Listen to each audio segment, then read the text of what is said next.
आज हम कक्षा 8 बल तथा दाब इकाई 11 के अभ्यास प्रश्नों को हल करेंगे। प्रश्न संख्या 1 है, निम्नलिखित में कौन सा कथन सही नहीं है? कौन सा कथन सही नहीं है ना? संपर्क तल का क्षेत्रफल अधिक होने पर दाब अधिक होता है। सूत्र होता है दाब P बराबर F अपॉन ए। एकांक क्षेत्रफल के अभिलंबवत लगने वाले बल को दाब कहते हैं।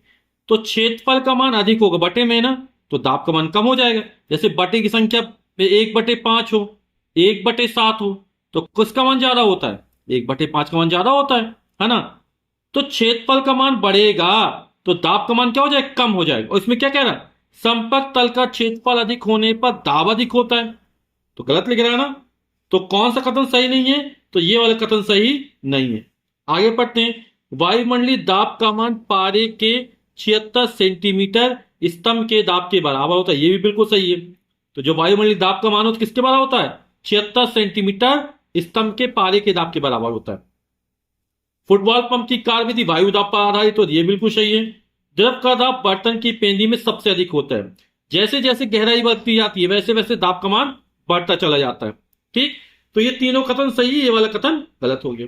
प्रश्न संख्या 2 है, एक जल से भरे पात्र में जल की 3 सतह ए बी तथा सी चित्र के अनुसार है। ये ए बी सी है ना, ये 3 सतह दिखाई गई। यदि बिंदु ए बी सी पर दाब क्रमशः P A P B P C हो तो कौन सा कथन सत्य है? अब एक सूत्र होता हमारा P = HDG। ठीक, तो गहराई बढ़ने पर H का मान बढ़ेगा तो दाब का मान बढ़ जाएगा। तो जैसे जैसे द्रव के स्वतंत्र तल से नीचे की तरफ जाते हैं वैसे वैसे द्रव का दाब बढ़ने लगता है। यानी C बिंदु पर दाब सबसे ज्यादा होगा, B बिंदु पर उससे कम होगा, A बिंदु पर सबसे कम होगा, है ना? नहीं, सबसे ज्यादा दाब कहां पर होगा? C बिंदु पर। जैसे जैसे गहराई पे जाएंगे दाब का मान बढ़ता चला जाता है। ठीक, तो यहां पे कौन सा कथन सत्य हो जाएगा?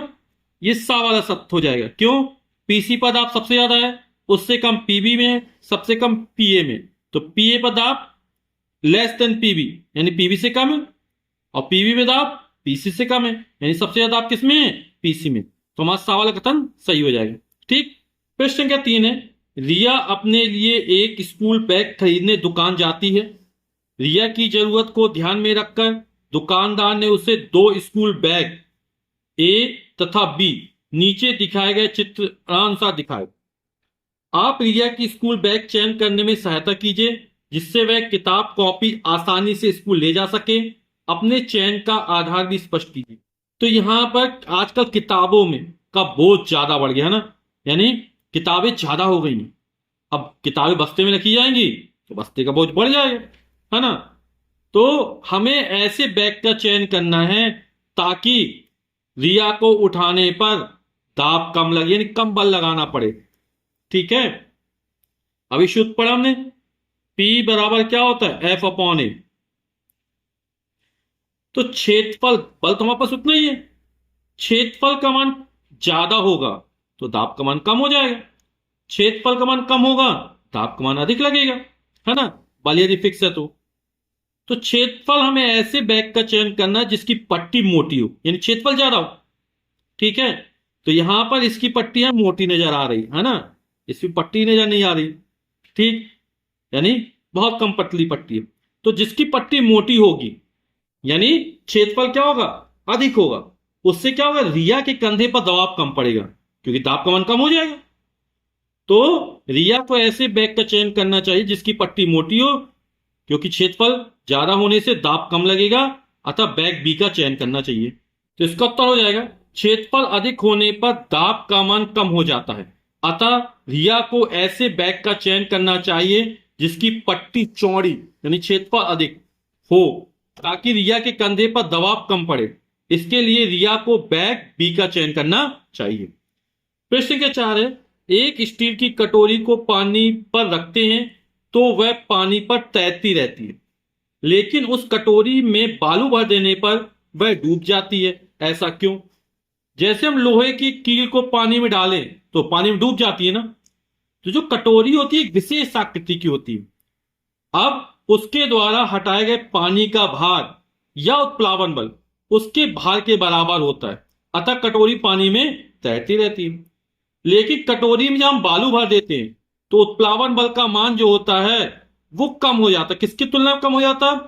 कटोरी में बालू भर जाने पर जो कटोरी और बालू का भार हुआ तो वो ज्यादा हो जाता है ना, जिससे कटोरी क्या होती है?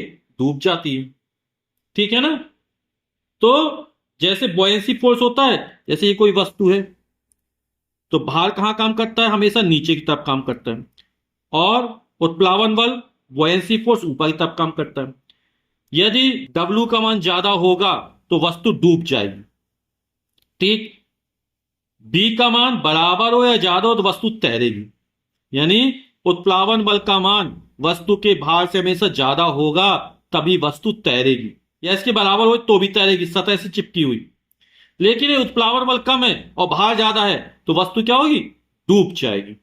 कटोरी की विशेष आकृति के कारण उसके द्वारा हटाए गए पानी का भार या उत्प्लावन बल उसके भार के बराबर होता है, अतः कटोरी पानी में तैरती रहती है।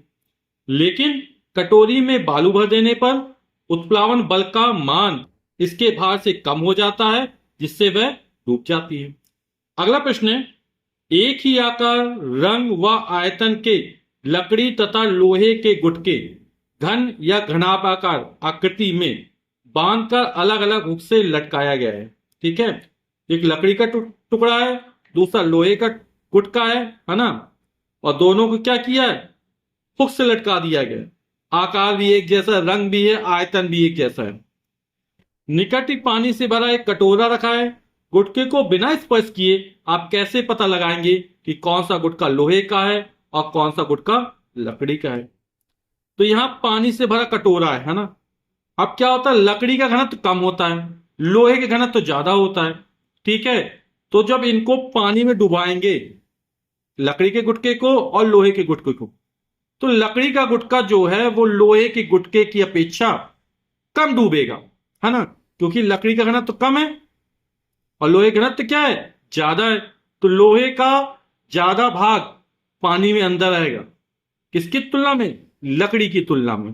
ठीक है, तो पता लग जाएगा दोनों समान आकार के हैं, तो जिसका भाग पानी में कम डूबा होगा वह लकड़ी का होगा और दूसरे वाला लोहे का होगा। दोनों गुटकों को एक एक करके पानी से भरे कटोरे में डुबाएंगे। चूंकि लकड़ी का घनत्व कम होता है इसलिए वह लोहे के गुटके की तुलना में पानी में कम डूबेगा, जिससे पता लग जाएगा कि कौन सा गुटका लोहे का है और कौन सा गुटका लकड़ी का। प्रश्न संख्या 6, द्रव से भरी बोतल में 3 छिद्र चित्र के अनुसार किए गए हैं। छिद्र से निकलने वाले द्रव की स्थिति का अवलोकन करें तथा कारण लिखिए। चित्र नंबर 1 है ये। छिद्र ए, बी व सी से निकलने वाले पानी की समतल पर स्थिति। आप लोग देख रहे हैं छिद्र सी से जो द्रव निकल रहा पानी वो सबसे ज्यादा दूर तक जा रहा है, बी का उससे कम गया, ए का सबसे कम गया। अभी हमने चर्चा की थी कि किसी द्रव का दाब जो होता है वो द्रव के स्वतंत्र तल से गहराई पर निर्भर करता है, और गहराई का मान जितना ज्यादा होगा दाब का मान भी उतना ज्यादा होगा। और जब दाब ज्यादा हो, दाब किसे कहते हैं? एकांक क्षेत्रफल के अभिलंबत लगने वाले बल को दाब कहते हैं। तो यानी सी पर दाब ज्यादा है तो यहां से फोर्स भी ज्यादा लगेगा पर यूनिट एरिया में, एकांक क्षेत्रफल के अभिलंबत, है ना। तो जब फोर्स ज्यादा लगेगा तो यहां का पानी ज्यादा दूर जाएगा, यहां का उससे कम जाएगा, ए का सबसे कम जाएगा। अब छिद्र ए व बी से निकलने वाले पानी की स्थिति। अब यहां पर ये दोनों समान ऊंचाई पर हैं, तो ऊंचाई समान है तो दोनों जगह दाब भी समान रहेगा। जब समान रहेगा तो यहां से जो पानी की धार निकलेगी वो समान दूरी तक जाएगी। तो छिद्र ए से पानी की धार सबसे कम दूरी पर गिरेगी, जबकि छिद्र बी से पानी ए से ज्यादा दूर एवं छिद्र सी से पानी की धार सबसे दूर गिरेगी। ऐसा इसलिए होता है क्योंकि द्रव का दाब गहराई बढ़ने के साथ साथ बढ़ता है। और इसमें क्या लिखते हैं? चूंकि दोनों छिद्र समान ऊंचाई पर हैं तो छिद्र ए व बी दोनों से पानी की धाराएं समान दूरी पर गिरती हैं, क्योंकि दोनों छिद्रों की समान ऊंचाई होने के कारण दाब भी कैसा है? समान है। प्रश्न के साथ है, अपनी हथेली पर गणित और विज्ञान की किताब रखकर उठाइए। अब दोनों किताबों को एक रस्सी से बांधिए और रस्सी को अंगुलियों में फंसाकर उठाइए। दोनों स्थितियों में आप द्वारा पुस्तकों को उठाने में लगाए गए बल की तुलना कीजिए और अपने अनुभव को कारण सहित लिखिए। अब जब हथेली में पुस्तक रख के उठाएंगे, है ना, तो क्या होगा? हथेली का क्षेत्रफल क्या होता है? ज्यादा होता है। और जब उंगली से उठाएंगे तो उंगली का क्षेत्रफल क्या होगा? कम होगा। तो दाब बराबर क्या होता है? बल बटे क्षेत्रफल।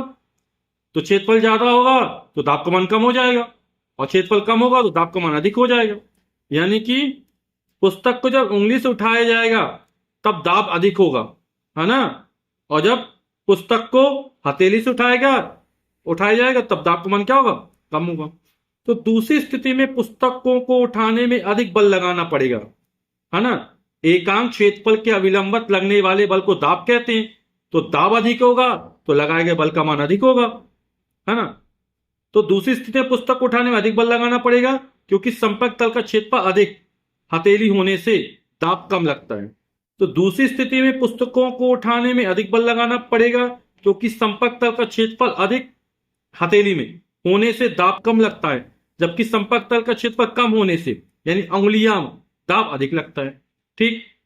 अगला प्रश्न 8 है, एक ड्रॉपर लेकर उसके अगले सिरे को पानी में डुबोइए। अब इसी अवस्था में ड्रॉपर को दबाकर छोड़िए। ड्रॉपर में चढ़े पानी के तल को देखिए। पुनः ड्रॉपर को बाहर निकालकर दबाइए और दबाकर रखते हुए इसे पानी में डालकर छोड़िए। ड्रॉपर में चढ़े पानी का तल देखिए। दोनों स्थितियों में देखे गए अंतर परिवर्तन तथा उसके कारण को लिखिए। तो ये आप प्रयोग बहुत बार कर चुके होंगे, हो ना। तो ऐसा किसके कारण होता है? ऐसा द्रव दाब के कारण होता है। ठीक। और इस प्रयोग को ना किया तो एक बार करके जरूर देख लीजिएगा। तो उत्तर में क्या लिख देंगे? पहली स्थिति में ड्रॉपर के अंदर पानी नहीं जाता, जबकि दूसरी स्थिति में पानी ड्रॉपर के अंदर चला जाता है। ऐसा वायुमंडलीय दबाव के कारण होता है। प्रश्न क्या 9 है, माना किसी वस्तु का हवा में भार WA है। ठीक। हवा में भार हमको कितना दिया गया?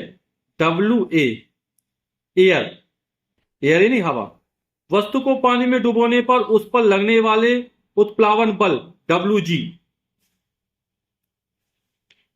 है। उत्प्लावन में WG दिया गया हमको। चित्र देखकर सुमेलित कीजिए। अब उत्प्लावन बल का मान अधिक होगा या बराबर होगा वस्तु के भार से, तब वस्तु तैर, जैसे ये तैर रही है ना सतह से, तो यहां उत्प्लावन बल का मान और वस्तु का भार, हवा में भार, दोनों कैसे बराबर हो गए। यहां उत्प्लावन बल का मान ज्यादा है किसकी तुलना में? वस्तु के हवा के भार की तुलना में। ठीक। और यहां उत्प्लावन बल का मान कम हो गया और वस्तु का भार क्या है? हवा में ज्यादा है, इसलिए वस्तु डूब जाती है। तो यहां ये वस्तु डूब गई यानी उत्प्लावन बल का मान क्या? कम हो गया। तो उत्प्लावन बल का मान किसमें कम है? ये वस्तु का हवा में भार ज्यादा है, उत्प्लावन बल का मान कम हो गया तो वस्तु डूब गई। ठीक। अब इसमें सतह से चिपकी हुई तैर रही है यानी दोनों बराबर हो गए, WA WG, तो ये दोनों बराबर हो गए यहां पर। अब ये तैर रही है यानी उत्प्लावन बल का मान ज्यादा है और वस्तु का हवा में भार क्या है? कम है। ये WA क्या है? उत्प्लावन बल से कम है।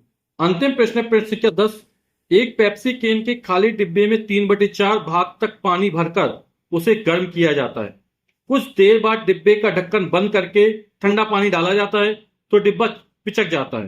कारण बताइए। उत्तर हो जाएगा, डिब्बा चारों ओर से पिचक जाता है क्योंकि डिब्बे के अंदर की वायु गर्म करने से बाहर निकल जाती है और उसका स्थान जल वाष्प ले लेती है। डिब्बे को ठंडा करने पर वाष्प पानी में बदल जाती है और डिब्बे के अंदर वायु दाब कम हो जाता है। बाहर की वायु सभी दिशाओं से डिब्बे पर अपेक्षाकृत अधिक दाब डालती है जिससे डिब्बा पिचक जाता है।